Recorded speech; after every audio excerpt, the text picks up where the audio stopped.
Kaleidoscope एका सामान्य माणसाचे विलक्षण आत्मचरित्र. लेखक आणि सादरकर्ते राजीव शांताराम थत्ते. एका 64 वर्षाच्या तरुणांनी लिहिलेलं हे साधं सोपं आत्मचरित्र आहे. या चरित्रात तुम्हाला तुमच्या आयुष्यात येणारे अनुभव कोणीतरी सांगितले आहे असंच वाटेल. प्रत्येकाने आपले जीवन कसे गेले ते सांगण्यात तर खरी मजा आहे.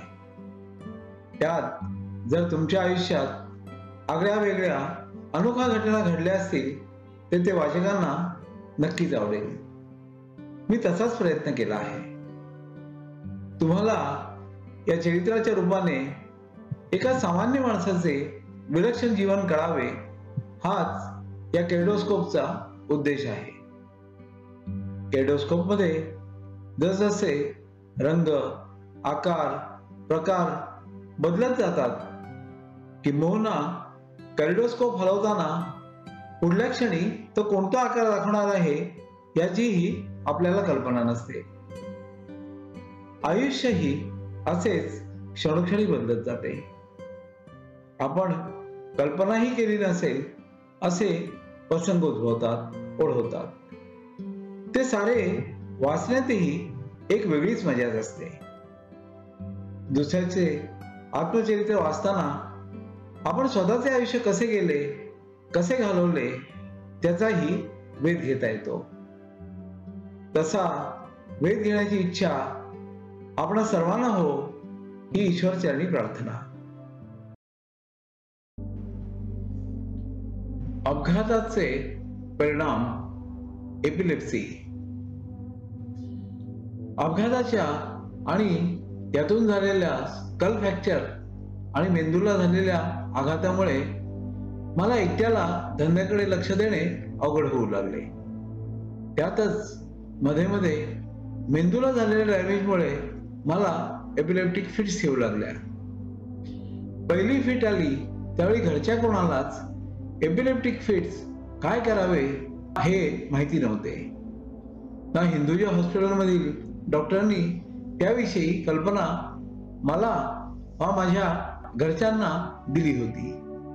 नाहीतर आम्हीही त्या तयारीतच राहिलो असतो. मला एकदा रात्री पहिली फिट आली. आमच्या शेजारी राहणारे श्री नमकर, श्री मोहिते यांना घरच्यांनी घाईने बोलवले. त्यांनीही तत्परतेने माझ्या घरी धाव घेतली. माझा डॉक्टर मित्र श्री प्रकाश वैद्यालाही मुलुंडहून ठाण्याला माझ्या घरी बोलवले गेले. माझ्या तोंडाला फेस येत होता आणि मी जवळजवळ बेशुद्ध पडलो होतो. सगळ्यांनीच मला आमच्याच कॉलनीत राहणाऱ्या डॉक्टर स्टीफन यांना हा प्रकार सांगितला. ते ज्या हॉस्पिटलचे डीन होते त्या लोक हॉस्पिटलमध्ये दाखल करण्याचा त्यांनी सल्ला दिला. त्याप्रमाणे मला सगळ्यांनी लोक हॉस्पिटलमध्ये ऍडमिट केले. मला इंजेक्शन दिली गेली, सलाईन लावली गेली आणि झोपेचे इंजेक्शन दिले. आता तोंडाला फेस येणे बंद झाले होते. 2-3 दिवस मला हॉस्पिटलमध्ये ठेवण्यात आले. आता पुन्हा अँटी एपिलेप्टिक मेडिसिन्स डॉक्टरांनी सुरू केली. 8 दिवसांनी मी हिंदुजामधले माझे नवे डॉक्टर श्री गुरसाहानी यांच्याकडे गेलो. त्यांना brain scan, x-ray, blood reports सगळे दाखवले. त्यांनी एपिलेप्सी झाली असल्याचे आम्हाला सांगितले. तसेच तशी फिट पुन्हा जर आली तर मी काय काय काळजी घ्यायची, घरच्यांनी कशी काळजी घ्यावी याविषयी मला आणि माझ्या कुटुंबियांना सांगितले. नव्याने औषधे गेली आणि यापुढे आयुष्यात काय काळजी घ्यावी तेही त्यांनी सांगितले. तसेच कार स्वतः चालवू नये, कार एकटे चालवत असताना मला फिट आल्यास मोठा ऍक्सिडेंट होऊ शकतो याचीही त्यांनी कल्पना दिली.